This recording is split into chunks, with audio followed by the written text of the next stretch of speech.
Harper Audio presents Ivory and Bone by Julie Eshbaugh. Performed by Michael Kern-Dorsana.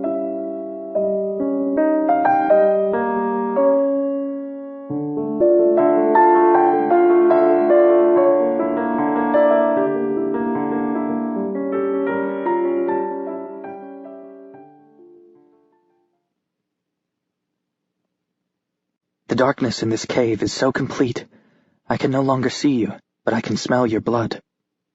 I think your wound has opened up again. No, it's fine. Your words echo against the close walls. Even so, your voice sounds small. I ran my fingers over it. It's dry. We need light and heat. I pat the ground, feeling for the remnants of the fire we made in here before. The wound is under your hair, Mya, and your hair is drenched. My hair is cold, wet with rain and ice. It would be warm if it were wet with blood. Injured, bleeding, freezing, yet still stubborn. I'm going to try to get a fire going, I say.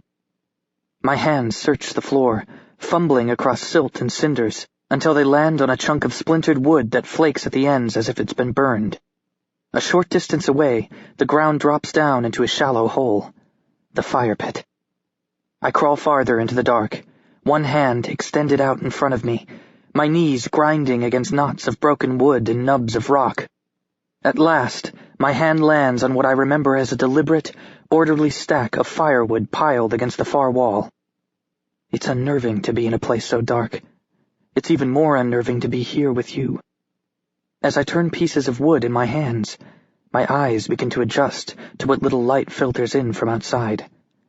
Black yields to gray as shadows become objects. I separate kindling and tinder. On a flat rock beside the wood, I discover the starter kit, a long whittled stick and fireboard. Give me just a little longer and I'll get you warmed up, all right? I wait, but you don't answer. Mya, go ahead and make a fire. I think I'll just sleep a bit. No sleeping.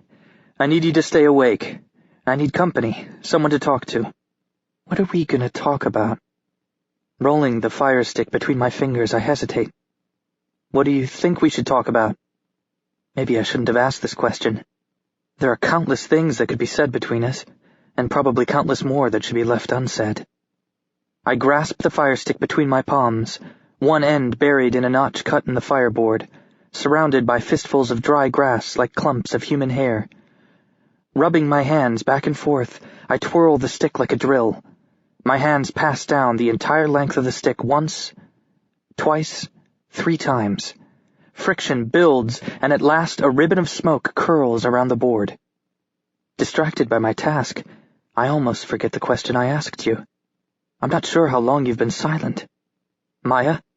Fine, you say, the words scratching in your throat like you've swallowed bits of gravel.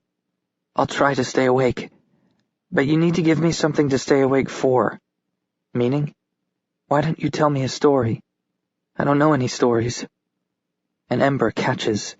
An orange glow blooms in the kindling. I lie on my side and blow a steady stream of breath into the grass, coaxing out garlands of smoke. Everyone who's ever lived has a story to tell, Cole. As the fire spreads, I sit up, turning your words in my mind. What could I possibly tell you?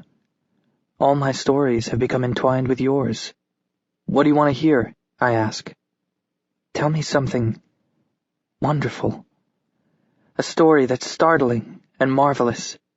Despite your grogginess, there's a lilt of expectation in your voice.